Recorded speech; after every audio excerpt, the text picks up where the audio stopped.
皆さんは究極のジントニックを飲んだことがありますか？ジントニックとはその名の通り、ジンのトニック割りのことです。レシピも簡単で、ジンを30から 45ml 入れ、トニックウォーターでグラスを満たした後、ライムカットを入れます。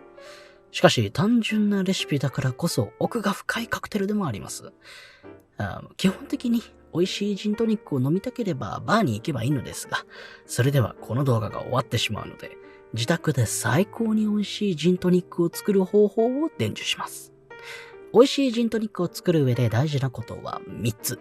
1つ目、使うジンにこだわる。2つ目、ジンの温度にこだわる。3つ目、生のライムを使う。この3つです。ここに氷にこだわるも入れたいところなんですけれども、これは市販のカチ割り氷を使えば問題ないです。さあ、一つずつ説明していきましょう。ジントニックという名前だけあって、このカクテルにはお酒はジンしか使えません。このジン選びでジントニックの味わいは8割決まると言っても過言ではありません。ジンとは麦無臭の蒸留酒にジュニパーベリーという実を主原料にして様々なボタニカル、香草ですね。で、香りをつけた飲む香水と呼ばれるほど香りがいいお酒です。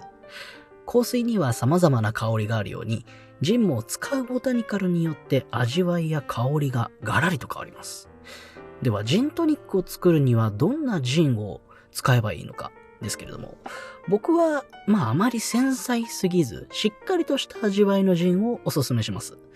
なぜなら、あまり繊細すぎると、トニックウォーターの味に負けてせっかくのジンの魅力が消えてしまうからなんですね。最近はクラフトジンブームでジンの数がすごく増えてます。で、何を選ぶか迷われるかと思いますが、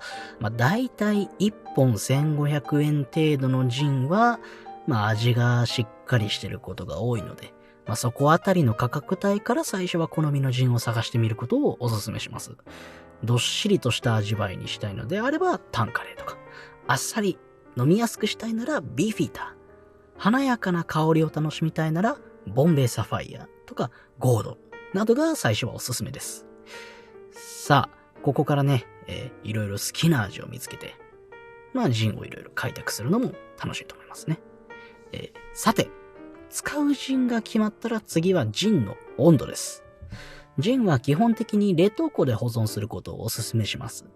ジンはアルコール度数が高いので、冷蔵庫では凍りません。なので冷凍庫でキンキンになるまで冷やして使えば、冷たく美味しいジントニックが長い間楽しめます。さらにジンはね、常温だと非常に香りが強いんです。飲み慣れてない人だと少しきついなって感じちゃうぐらいなので、そこで冷凍庫に入れてキンキンに冷やすことで、程よく香りが抑えられて、カクテルとしての全体のバランスが良くなります。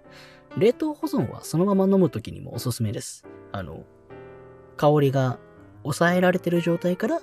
少しずつ飲んでいって常温に戻っていくと香りが開いていくので、そこの香りの変化も楽しんだりとかっていう飲み方もできます。なので基本的にジンは冷凍庫に入れておきましょう。はい。